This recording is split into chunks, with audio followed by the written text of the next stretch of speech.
irgendwann ist mir der Gedanke gekommen, ich sterbe mal und irgendjemand sollte schauen, dass ich unter den Boden komme.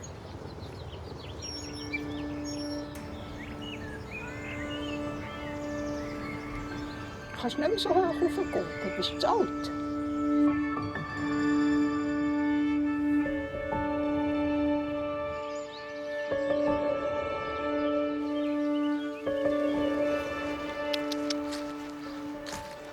Ja, da ist so halt die Auseinandersetzung mit dem, wie tue ich mich vielleicht alleine auf den Tod vorbereiten oder auf das Sterben, was bringt es mit sich?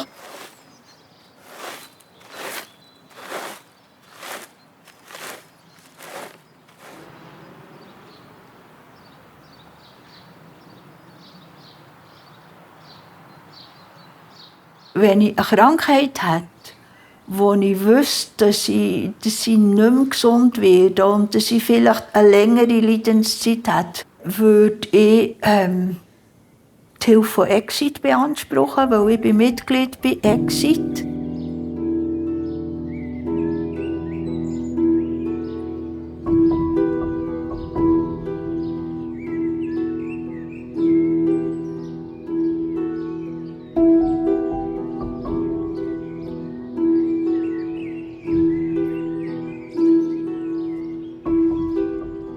Ich bin nicht so Freund von Beerdigungen und ich bin ja auch nicht in der Kirche. Also, das wäre dann sehr komisch, wenn ich mir das jetzt überlege, dass dann ein Pfarrer etwas sagen müsste.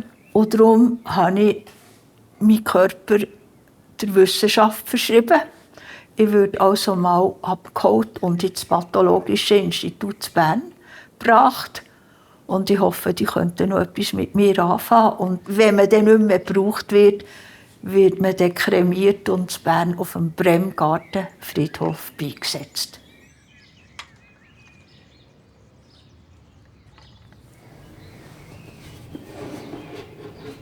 Gerade als mein Partner gestorben ist, war ich 45 gewesen.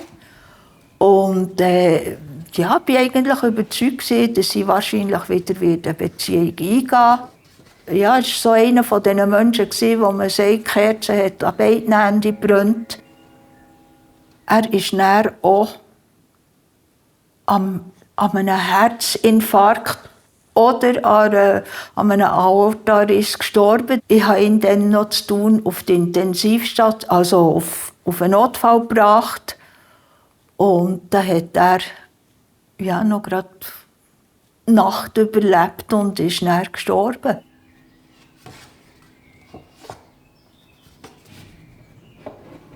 Es war so sehr viel Trauer, aber auch sehr viel Wut, dass er sich einfach so davon macht. Ich habe in einer Beziehung, die noch gar nicht gelebt war.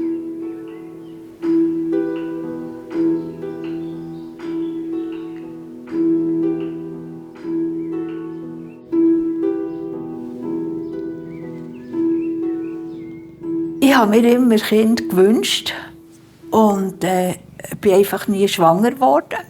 Dann hat man ja auch noch lange das nicht untersuchen und der Arzt hat gar nichts gefunden. Später habe ich aber von einer Frauenärztin, die ich kennt habe, privat, hat mir dann gesagt, dass früher sehr viele Frauen die 3 Monatsspritze haben bekommen. Die habe ich mir nämlich auch mal abgeholt, dass die dann später gar nicht schwanger wurden.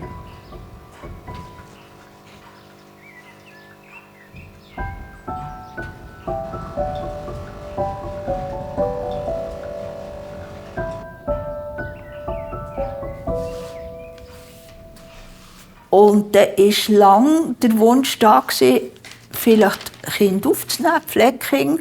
Aber da hatte ich natürlich ein sehr gespaltenes Verhältnis dazu, weil plötzlich sind die Ängste aufgekommen, ob ich es dann besser machen mit meinen Pflegekindern, als vielleicht mit mir gemacht wurde. Und durch das hatte ich auch das Gefühl, es hätte jetzt halt so müssen sein. Schau jetzt. Meine liebliche Mutter und ihre Mutter. Habe ich auch noch nie gesehen, dass sie schauen. Ja, das ist das Seltenheitswert. Aber gleicht dir keine, gell? Oder dünkt es? Nein, ich gehe vom Aussehen her auf Vaterseite. Ja. Also ich sehe jetzt da gar nichts von dir drin.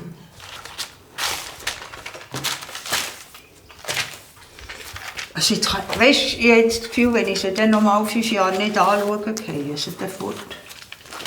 Weil es interessiert ja dann kein Mensch.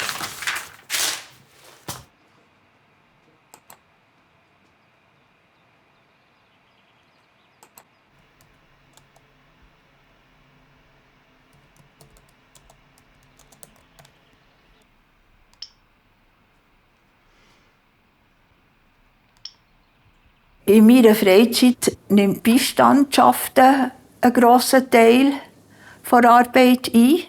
Geht's gut? Keine Nachwehen vom Covid? Okay. Ich betreue 2 Männer. Der eine seit fast 20 Jahren, der war 17, als ich die Beistandschaft übernommen habe.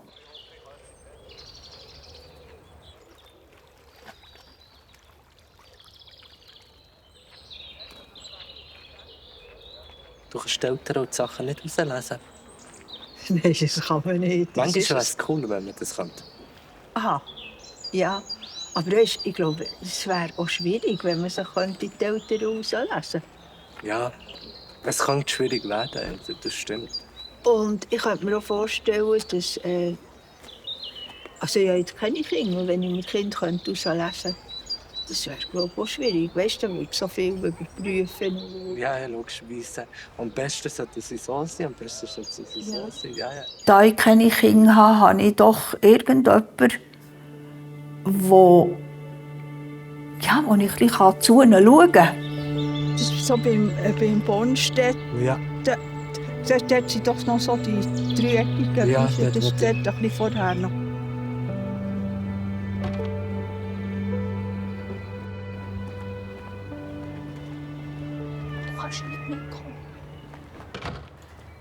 Alleine leben hat natürlich sehr viele Vorteile, weil wenn ich manchmal mit jemandem zusammen bin und sage, oh, gehen wir noch Kaffee trinken oder vielleicht will man spontan in Kino, dann kommst du mit.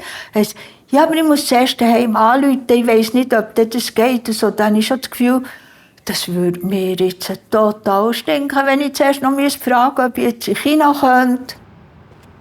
Ich habe das Gefühl, das Alleinsein bringt mir ganz viele Freiheiten. Ja, und dort könnte man jetzt zurückschliessen, oder ich sage jetzt mal, ich ohne mein Fachwissen würde zurückschliessen, sind Frauen in diesem Alter ab 45 offener gegenüber Online-Dating als Männer in diesem Alter. Ab 45, 50 gibt es einen Frauenüberschuss. Je älter wir werden, umso weniger Männer gibt es und umso mehr Frauen gibt es.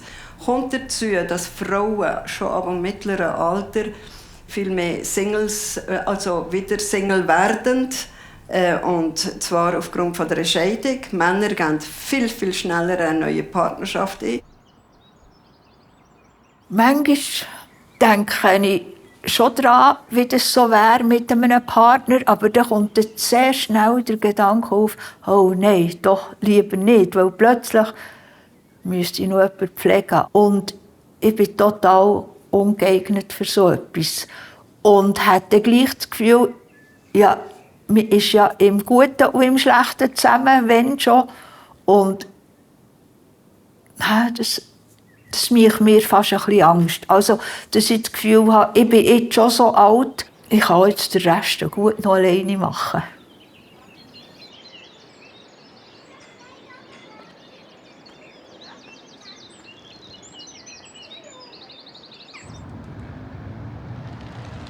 Für dich anders in der Partnerschaft als in der Freundschaft? Also eine gute Freundschaft ist schon wie eine Partnerschaft. Ich habe eine Freundin, die ich 70 Jahre kenne. Wir sind zusammen von der 1. Klasse in die Schule.